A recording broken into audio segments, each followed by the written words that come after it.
Welcome to 33rd video of this MySQL tutorial series. In this video, we are going to discuss what is SQL case, how it checks the value of each column with a given condition and marks the response. For demonstration, we have a table named employee address. It consists of three columns, namely ID, age, and city.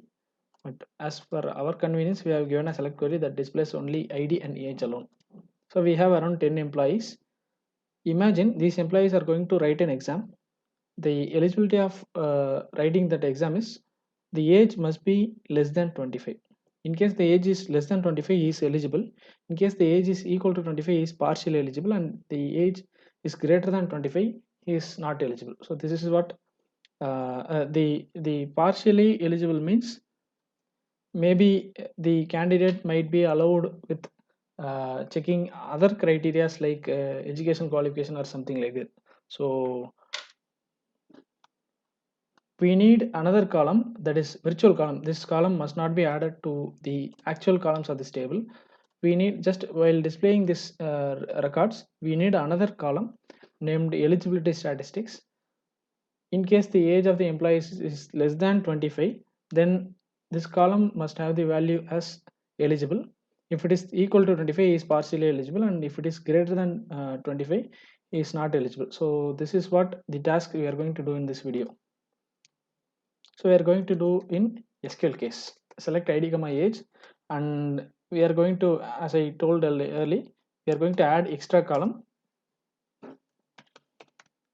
case when age is less than 25, then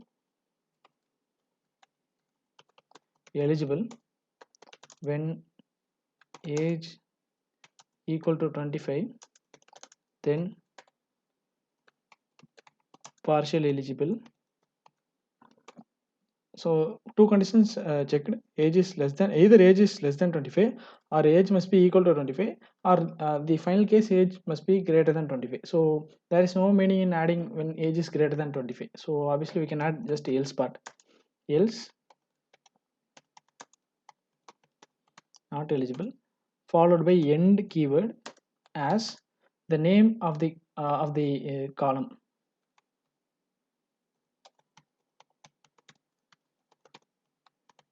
Eligibility statistics.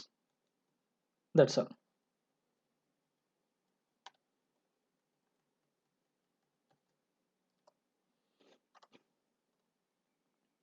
So we can find the third column here, eligibility statistics. It has checked for the values of the age of the employee.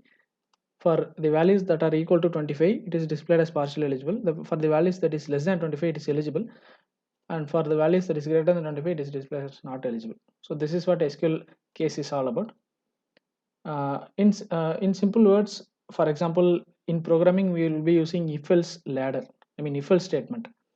There will be a if condition. If that is true, then that block will be executed. If that is false, then it will check for another if-else statement. If that is again also false, then it will check for another if-else statement. When all the if-else statements are false, then finally it will fall into the else category. So the same concept here works. First condition will be checked. If it is true, then that value will be printed, or if that condition is false, then it will check for the second condition. Even if that condition is again also false, then it will finally fall into else category. So this value will be printed. So this is what SQL case is. Hope this video is useful. In case any queries or feedback, you can leave comment below. We'll definitely reply it. Subscribe to our channel. Share it with your friends too. Thanks for watching. Keep supporting us.